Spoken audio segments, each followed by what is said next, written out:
Good day, guys. Austin here, and in this quick tutorial or troubleshooting or video, whatever you would call it, I'm going to be sorting out, basically you have got your system, well, your HyperLaunch set up, everything's running, but when you actually load something, it just turns up with a black screen, or it doesn't load. Basically it looks like it's loading, but it's not. So here's some things that you can look at to, well, try and rectify the situation. So first off, we need to be looking at our HyperLaunch. So computer, D drive, Hyperspin, and here we go. Right, I'm gonna launch HyperLaunchHQ or RocketLauncher, or whatever you call it nowadays. Jesus, it's confusing. It's all the same thing, they just keep on changing the name. Wait for it to load, it takes forever. Okay, so basically what we're saying is we've got our systems running, but it won't load the game. So what the fuck? Some things you need to consider. Make sure first of all you've gone through all the stages before this in my playlist, the troubleshooting playlist. The link's below. You should already be on it anyway. Okay, if you've done all those so far, then we're up to the stage where everything's green across the board and it's kind of running. These systems are running. Right, so what's happening is you're clicking on one of these little games, you're clicking it with the rocket launcher and it's showing a black screen or it's not loading. Then again, look at the previous videos. If that hasn't solved it so far, then it could be a few things.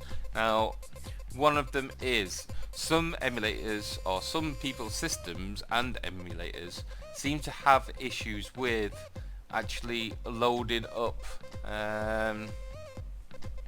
bezels. You know, for some reason the systems do not like bezels. So the easiest way to rectify that is to go to your settings tab within the system that you want to fix. So in this case I'm going to be fixing NEC TurboGrafx 16.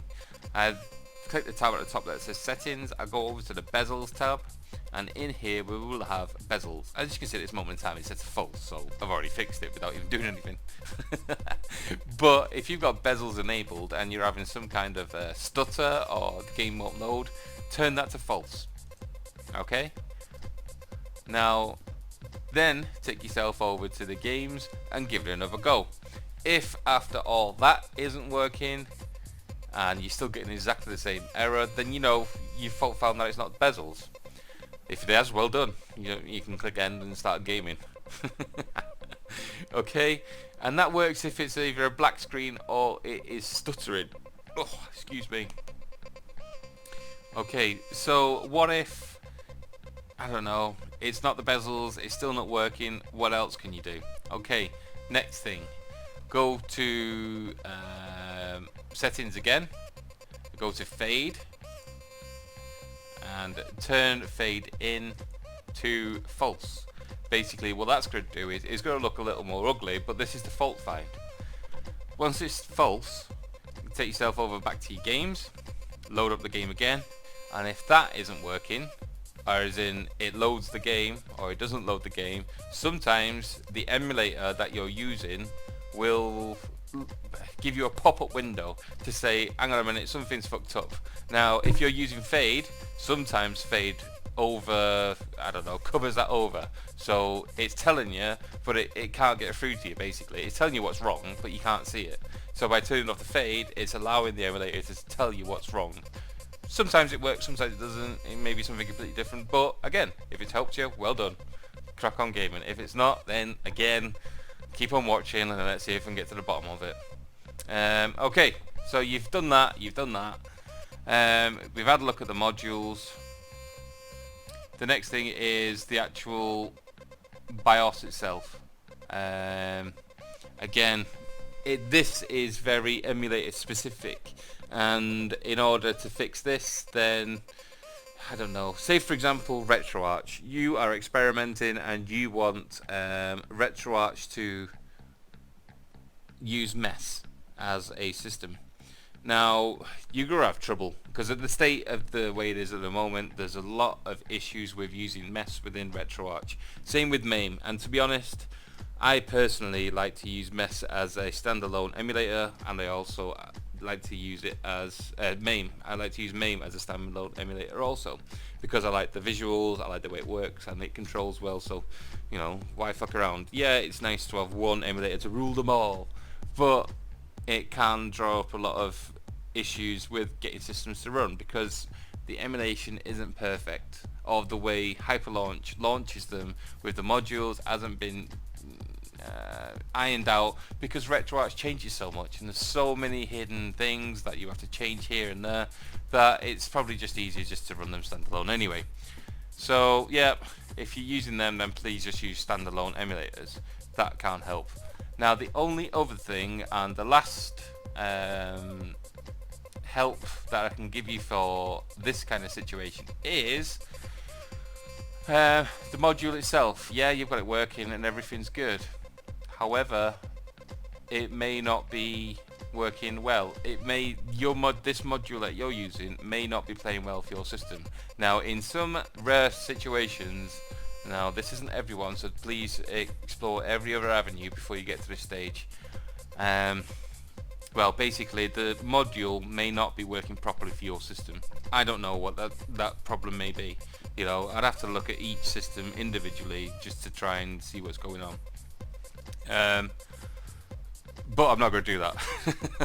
I've got a job at the end of the day, and my job isn't to look at your system. I will try and knock these out and help you as much as I can, but I can't look at everyone's system to try and get them up and running. So a good way to obviously solve this one is to backdate the module. Now, I can't help you with this too much because I've never had to backdate a module. I know, for example, on RetroArch, some people are having issues with stuttering. When they load a game, the game launches, it looks good, however it's stuttering, or it doesn't look right, or it's taking ages to load or something like that. One of the fault finding things that they've been doing is backdating. As you can see here, when you've got the module version, on this one, on my version, I've got 2.2.5. Now some people are having very good joy getting theirs to work with 2.2.0.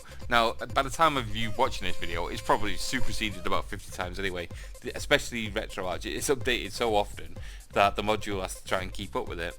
Now with mine, I'm using this one, and I've given you RetroArch that works with it in my setup, but it may not work with yours, so you can try and backdate it. Now I can't help you how to backdate because I've never actually backdated my modules. I'm lucky. Mine always seem to work, so I couldn't actually guide you in a direction of how you backdate modules. But I know it's possible because people have done it. Now, somewhere you may find information to do with that kind of stuff is on the HyperLaunch website or the RocketLauncher website. I'll give the description below, and in the website is the Wiki, or the information page. Now, I'll give you this address in the description below, and on here, you know, you got your module section, troubleshooting. You know, it may be good to actually look through this because, you know, you can't get it to work in HyperLaunch, so, you know, it's probably a good idea to actually read the instructions for HyperLaunch. Now, don't get me wrong, this is fucking forever. And here you can see you got HyperLauncher pause or RocketLauncher pause, whatever you fucking call it nowadays. So annoying. And you got the UI, whatever.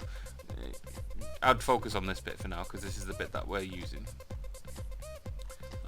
Just some user guides if they help you, and you know, some more information for you to draw.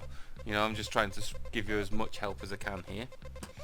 Okay, so that's that basically.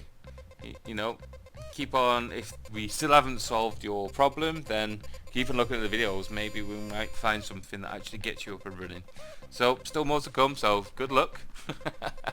And I'll see you in the next one. Catch you later, guys.